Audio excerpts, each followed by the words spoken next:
વિસ્તારના નાગરિકોની 2 દિવસ પહેલાં રજૂઆત મળેલી છે. એ બાબતે જણાવવાનું કે ખાપટ વિસ્તારમાં હાલ આપણે ભૂગર્ભ ગટર યોજના નાખવાનું કામ ચાલી રહેલ છે.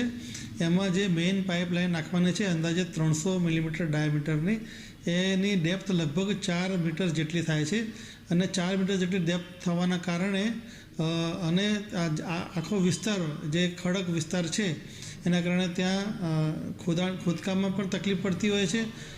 પાઇપલાઇન નાખ્યા પછી ચેમ્બર નાખવાનું કામ જે કરવામાં આવે છે એમાં પણ મોટા પાયે ખોદકામ કરવાનું થાય છે અને ખડકાળ વિસ્તાર હોવાથી ખોદકામમાં પણ વાર લાગે છે. એના કારણે એ ચેમ્બર બનાવવામાં પણ વાર લાગતી હોય છે. આના કારણે લોકોને રસ્તામાં અવર જવરમાં તકલીફ થતી હોય છે.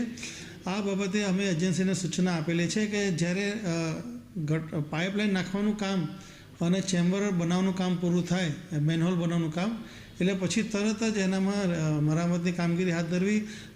ઇજારદાર દ્વારા JCB થી લેવલિંગની કામગીરી પણ કરવામાં આવે છે. આ બાબતે અમે અમારી જે PMC એજન્સી છે તે એજન્સી અને અમારા વોર્ડના એન્જિનિયરને પણ સૂચના આપેલી છે કે રસ્તાના મરામતની કામગીરી તાકીદે હાથ ધરવામાં આવે. આ બદલ લોકોને જે તકલીફ પડી છે એ બદલ હું દિલગીર છું, પણ હું ખાતરી આપું છું કે જે રસ્તાના મરામતની કામગીરી સત્વરે કરવામાં આવશે. બીજો વિષય છે આ કામની ગુણવત્તા બાબતે. તો કામની ગુણવત્તા બાબતે અમારી PMC એજન્સી એના દ્વારા પણ સુપરવિઝન થાય છે.